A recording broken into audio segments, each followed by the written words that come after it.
और इस बीच बड़ी जानकारी सामने आ रही है। भारत पाक तनाव के बीच दिल्ली से खबर है, दिल्ली एयरपोर्ट पर संचालन सामान्य हो चुका है। तो इस वक्त की बड़ी खबर, दिल्ली एयरपोर्ट अथॉरिटी ने एडवाइजरी जारी की है। सुरक्षा कारणों से उड़ानों में देरी संभव है। यात्रियों को जल्दी एयरपोर्ट पहुंचने के निर्देश दिए गए हैं। लेकिन यहाँ पर अब राहत की बात यह है कि दिल्ली में एयरपोर्ट पर सब कुछ सामान्य है, लेकिन थोड़ा पहले पहुंचना जरूरी है। ये एडवाइजरी जारी की गई है।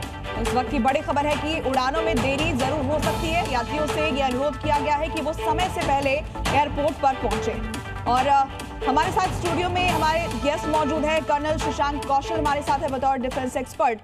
सीधे उनसे बातचीत कर लेते हैं। सर, हमें यह भी समझना पड़ेगा कि आखिर सीज फायर का एक तरफ ऐलान होता है, लेकिन पाकिस्तान दूसरी तरफ सीज फायर का उल्लंघन करना भी शुरू कर देता है चंद घंटों के बाद। उसके बाद शहबाज शरीफ आते हैं, वो कहते हैं कि भारत हमें उकसा रहा है, भारत हमें जंग की तरफ धकेल रहा है। क्या पाकिस्तान पर इस समय भरोसा करना सही होगा? बिल्कुल नहीं। जैसा हमने पहले भी बात करी कि आई थिंक पाकिस्तान के किसी भी बात पर भरोसा नहीं किया जा सकता। इसलिए इंडियन गवर्नमेंट ने ऑलरेडी हमारी जो मिलिट्री है उसको निर्देश ये दिए हैं कि आप अपनी तरफ से जहां जहां पर सीज फायर का उल्लंघन हो वहां पर पूरे तरीके से उसका जवाब दिया जाए। एक छोटा सा इशू एक आप देखिए कि हमारी कितना कैलिब्रेटेड जवाब गए हैं हर चीज़ के लिए। पहलगाम के लिए जब ऑपरेशन सिंदूर शुरू हुआ, पहला आपका ऑपरेशन जो हुआ वो सिर्फ 9 टेररिस्ट कैंप्स के ऊपर हुआ जी। उसके बाद हमने वेट करा और हमने उनको कोई एक्शन नहीं करा। उसके बाद जैसे ही पाकिस्तान की तरफ से रिएक्शन आया, उन्होंने अफरा तफरी में 300-400 ड्रोन्स अलग अलग जगह पर भेजे। उसके जवाब में हमने उनको न्यूट्रलाइज करना शुरू करा और कुछ एक एक्शन लिए।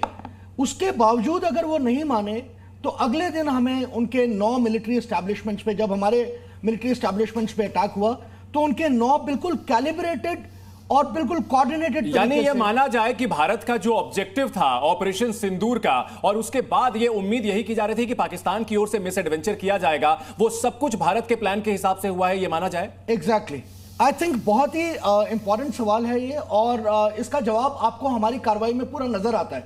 एक एक करके जिस तरीके से बिल्कुल कैलिब्रेटेड जवाब जो दिए गए हैं, बिल्कुल रिस्ट्रेंट के साथ, संयम बरतते हुए, एग्जैक्टली जहां पर हम अटैक करना चाहते हैं सिर्फ वहीं पर करा है। किसी सिविलियन प्रॉपर्टी को, किसी सिविलियन एरिया में हमने किसी तरीके की कोई हमने जान माल की हानि नहीं पहुंचाई है।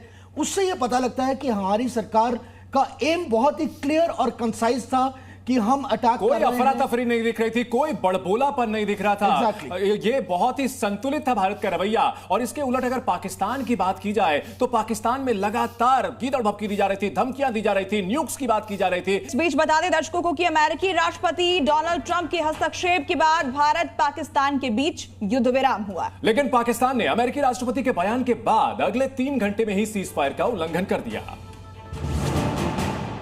भारत और पाकिस्तान के बीच शनिवार शाम 5 बजे सीज फायर लागू हो गया, लेकिन इसके 3 घंटे बाद ही पाकिस्तान ने सीज फायर का उल्लंघन कर दिया।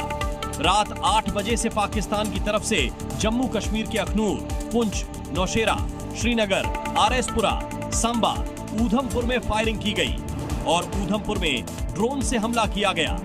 फायरिंग के बाद से जम्मू कश्मीर, राजस्थान, पंजाब और गुजरात के बॉर्डर वाले जिलों में देर रात ब्लैकआउट कर दिया गया। पाकिस्तानी नेता, उसके जनरल भ्रम फैलाने और झूठ बोलने के आदी हैं। एक तरफ सीज फायर को लेकर बयान सामने आता है, सकारात्मक रुख दिखाते नजर आते हैं, तो वहीं दूसरी तरफ उनके ड्रोन सीमा पार भी कर रहे हैं। हालांकि हर साजिश का हिसाब तुरंत ही कर दिया गया। अमेरिकी राष्ट्रपति डोनाल्ड ट्रंप के ट्वीट में सीज फायर को लेकर भारत और पाकिस्तान की सहमति की खबर सामने आने के बाद लगा कि युद्ध रुक गया है, लेकिन इसके बावजूद पाकिस्तानी सेना विस्फोटकों से लैस ड्रोन को भारतीय क्षेत्र में भेजती रही। गुजरात के कच्छ में 8 से 10 ड्रोन देखे गए। 4 drone sir creek, 1 Jakhau, 1 Khavda में दिखा। हालांकि सेना ने पाकिस्तानी साजिश को नाकाम कर दिया। पाकिस्तानी ड्रोन मार गिराए गए।